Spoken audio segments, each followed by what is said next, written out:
Maktab o'quvchisi 17 yoshli bola 5 soatda onlayn kazinoda 11 ming tanga, ya'ni 280 million pul yutkazib yuboradi. Assalomu alaykum. Bugun sizlarga yana bitta voqea bilan ulashgim keldi. Bu yosh yigit, o'spirin, maktab o'quvchisi 17 yoshli bola, Qozog'istonlik yigit qimor onlayn kazino olamiga shu yon atrof do'stlari reklamalardan ko'rib shu onlayn kazinoda har xil o'yinlarni o'ynashni boshlaydi. Ta'til paytida qiziqishdan boshlangan bu o'yin oxir oqibat 11 ming tanga, ya'ni 280 million pul yutkazish bilan tugaydi fojiasi. Bu bola shu maktabdagi yon atrofdagi do'stlar bilan o'ynab yurganini ko'rib, bu ham uyidan ozgina pul o'g'irlab yoki obetiga pul berganini orttirib shu kazinoda o'ynashni boshlaydi. Onlayn kazinoda yutadi, yutkazadi, uyidan o'g'irlagan pulini yutib, agar yutganda joyga qo'yib qo'yib yuriydi.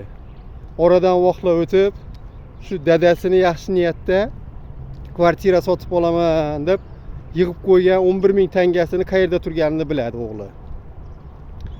Dadasini ishda paytida bu paytdan foydalanib shu puldan olib o'ynashni boshlaydi. O'ynashni boshlagandan keyin, yutkazgandan keyin u yana pulni olishni boshlaydi va azart ushlaydi.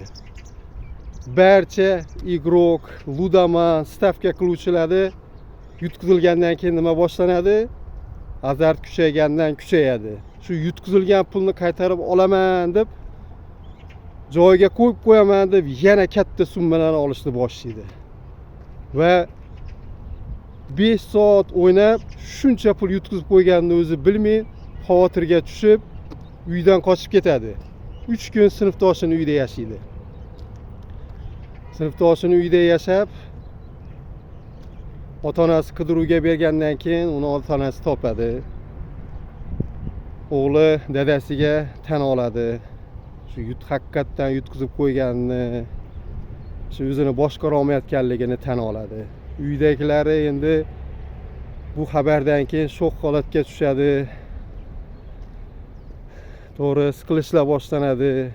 Bu voqeadan keyin 4 kun o'tib, yana onasidan u 140 ming tanga o'g'irlab, o'zini hisobiga to'ldirib, onlayn kazinoda yutkazib yuboradi.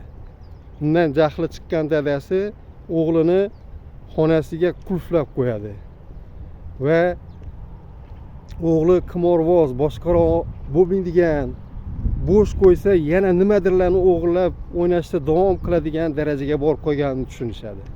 Ota-ona izlanishni boshlaydi. Klinika, rehablarga telefon qilib, o'g'lini hozirgi kunda shu bu vaziyatdan olib qolish vaziyatlarini izlamoqdalar.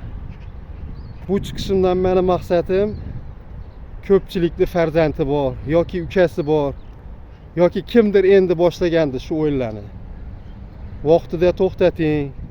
Farzandlarni yoki ukalaringizni shu telefonda nima qilib yuribdi, qanaqa saytlarga kirib yuribdi, nazorat qiling. To'g'ri, men ham o'zimning 11 yoshli o'g'lim bor. Telefondan manfaatli foydalanishi mumkin. Baribir orada kino ko'radimi, multik ko'radimi, shu onlayn kazino, bukmekerlik kontoralarining reklamalari chiqib kelaveradi. Bundan qochib qutulib bo'lmaydi.